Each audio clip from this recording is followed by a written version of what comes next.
Welcome to the International Women's Day Gala brought to you by the Women's Foundation. Like many of you here in this room, I am also a supporter of the Women's Foundation. And now, give me some noise if you've been here before. I want to hear some noise. All right, that's what I like to hear. Good stuff, because we have been in this room before. We have celebrated International Women's Day together through this wonderful gala event brought to us from the Women's Foundation. In the next hour and a half, you know what the drill is. You are going to be informed, and you're going to be inspired, and you're also going to have some fun along the way.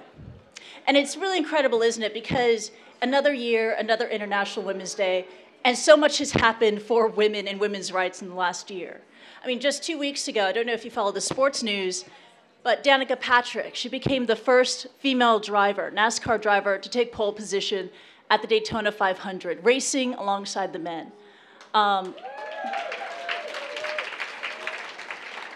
And of course, Marissa Mayer becoming CEO of Yahoo while she was pregnant, no less. I mean, we could forgive her for her recent comments on telecommuting. And of course, we cannot forget the story of Malala Yousafzai, the 15-year-old Pakistani schoolgirl, incredibly and insanely shot in the head by the Pakistani Taliban. She survived, she is thriving, she is talking, and she has vowed to continue her crusade to support women and girls' education in Pakistan.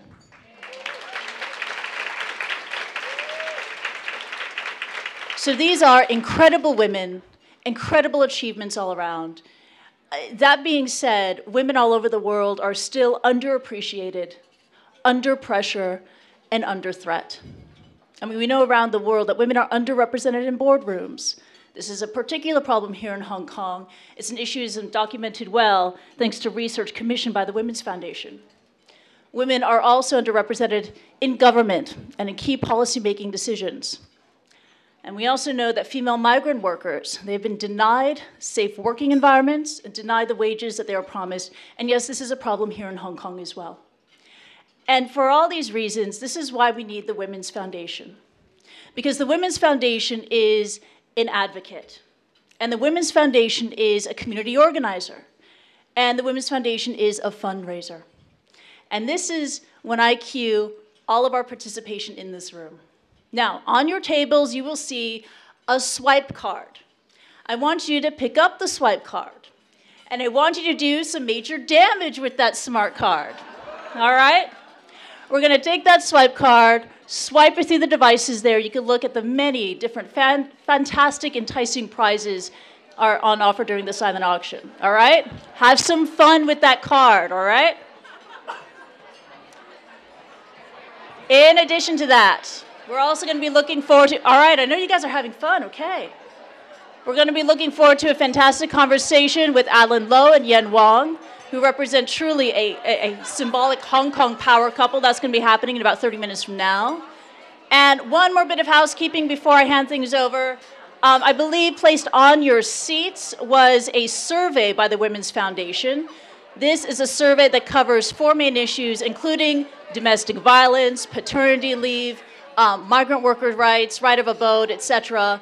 I need you to fill out that form, okay? Now, I need you to fill that form out, not just for the sake of research for the Women's Foundation, but also, yes, you will win a lucky prize if you are lucky.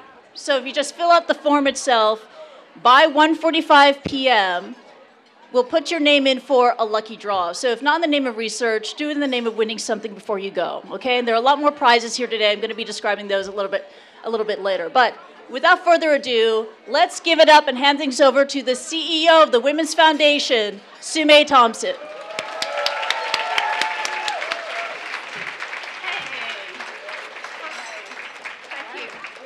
Thank you so much. And I've put out an urgent call for wine glasses, because it's not a party without some wine. Hello, everyone, and thank you, Christy. I have to say, it is very hard to follow someone like Christy onto the stage and not feel inadequate. Not only is she amazing in person, she has over 40,000, or was it 400,000 followers on Twitter, which is bigger than the population of Lantau and Lama. In fact, it's probably bigger than New Zealand. I felt so inferior when she told me how many Twitter followers she had that I got my daughters to create Facebook pages so that they could friend me. And that was probably illegal since they're only 5 and 7. But a really, really warm welcome to today's lunch, which is just one of thousands of events around the world unfolding today to mark International Women's Day. And I think it is fantastic that we're celebrating International Women's Day this year with our biggest gala lunch ever.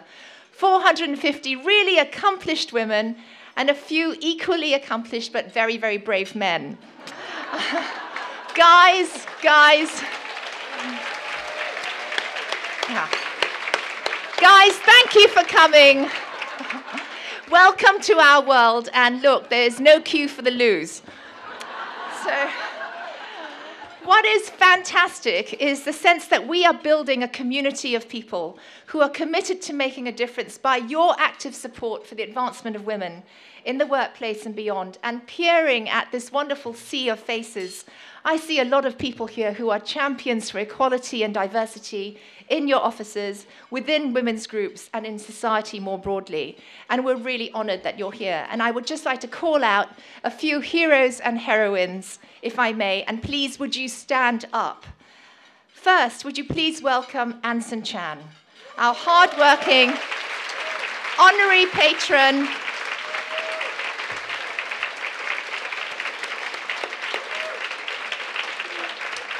She's the former head of the civil service in Hong Kong. We're also honored to have with us Julia Leung, the Undersecretary for Financial Services and the Treasury. Julia, where are you? Great. Okay, you can wait for the clapping now because I'm going to read out a lot of people. Caroline Wilson, Nina Fiorino, and Paul Tighe from the British, American, and Australian consulates. Kay McCardle, our board chair, and all the members of our board, advisory board, and all our steering committees and advisory councils, stand up.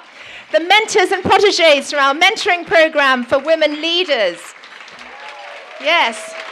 Superwoman Cassandra Vaccaro. Where are you, Cassandra? And the whole Thomson Reuters team, who have generously sponsored this event for 4 years running.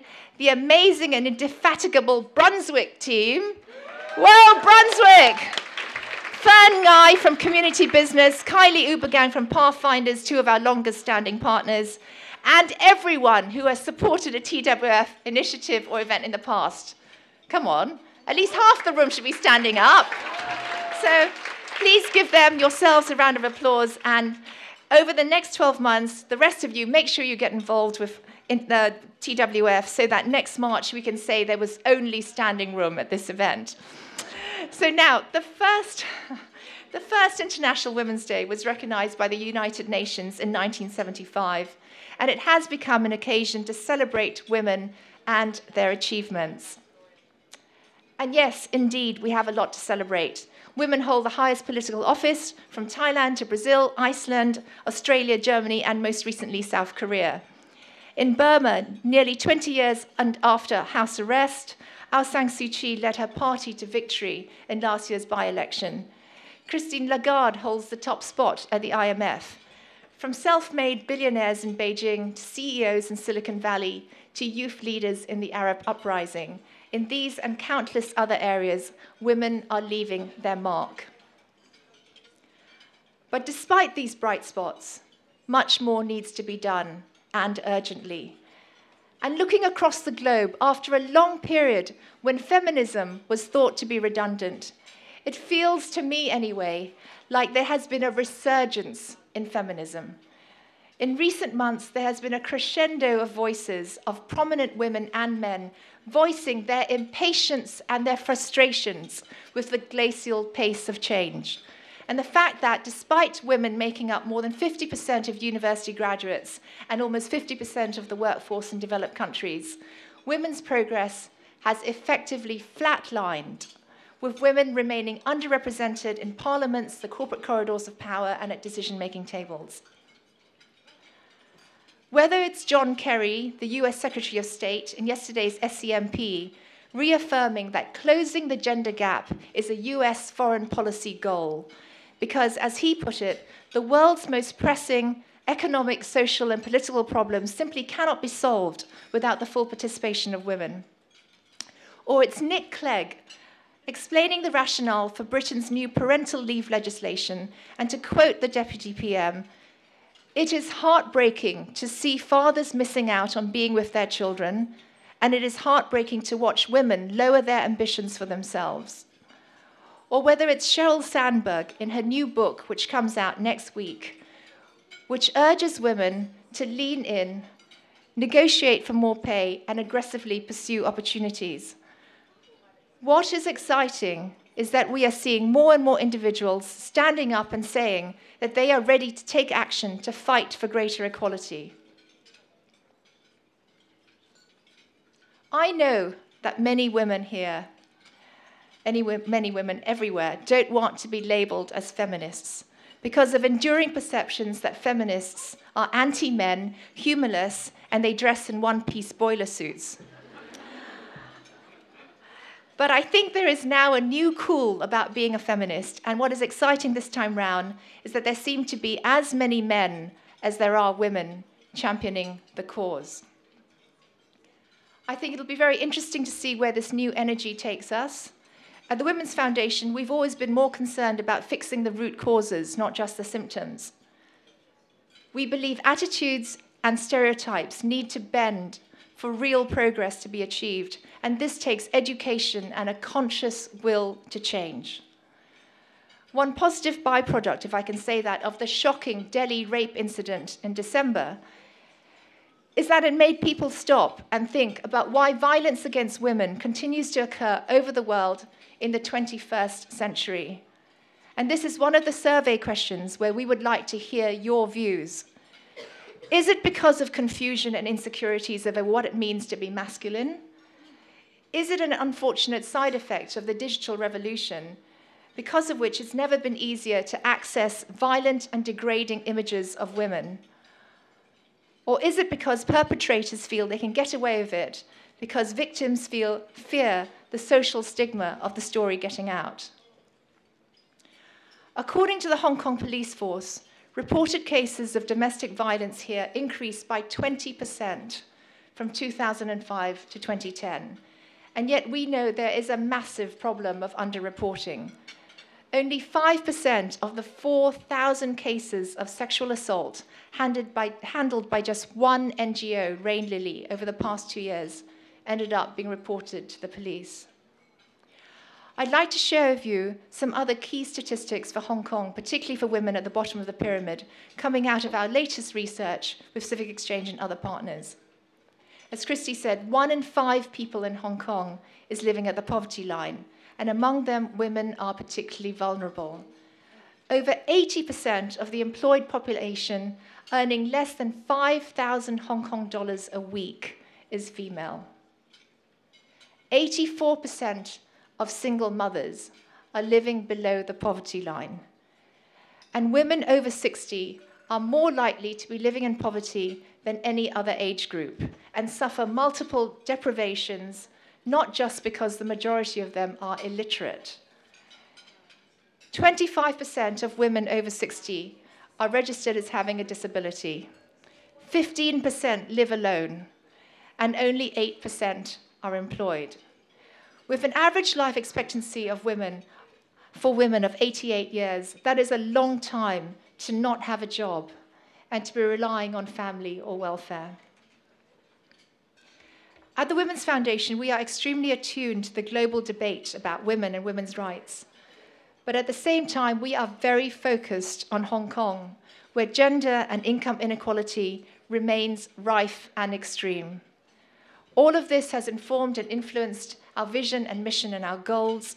Our 3 main goals are combating gender stereotyping, increasing the number of women leaders, and empowering women in poverty to achieve a better quality of life for themselves and their families. To find out more, please read this introduction to TWF, which you will find in this room and also on our homepage from our website.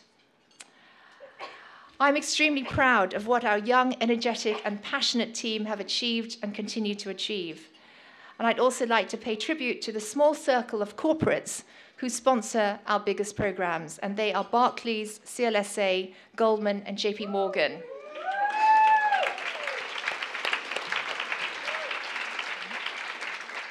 In just 3 years together, we have helped over 300 women in poverty and their families through our financial literacy program. We've placed 400 professional women into mentoring relationships through our mentoring program for women leaders.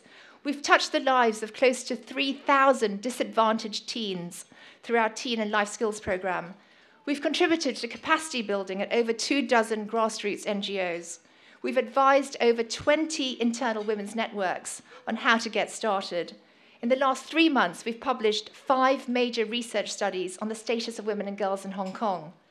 We've launched a scholarship to send deserving Hong Kong students to Cambridge to pursue a degree in gender studies. And we've published over 30 columns in the SCMP. Looking forward, we're poised to launch a new media training program to address the portrayal of women as sexual prey and insensitive reporting by the media. We're running a series of panels that examine the barriers to advancement of women in the most male-dominated industries. In closing, we can only do what we do because of your support and your involvement.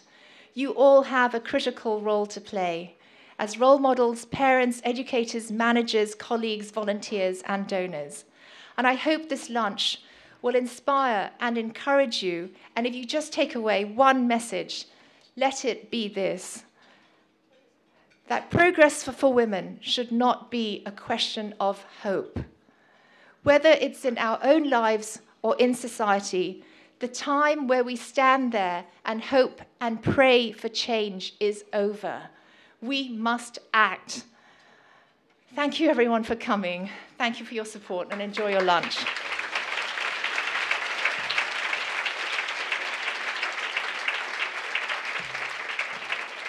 And thank you, Sumay. That was a fantastic address. The focus should not be on hope, but on action. And also, it is exciting times indeed. As Sumay pointed out, there is a revival of feminism happening right now. The call to action, the call to fight for gender equality is taking place around the world, especially here in Hong Kong, thanks to the work of Sumay Thompson and her team at the Women's Foundation. So big thank you to them.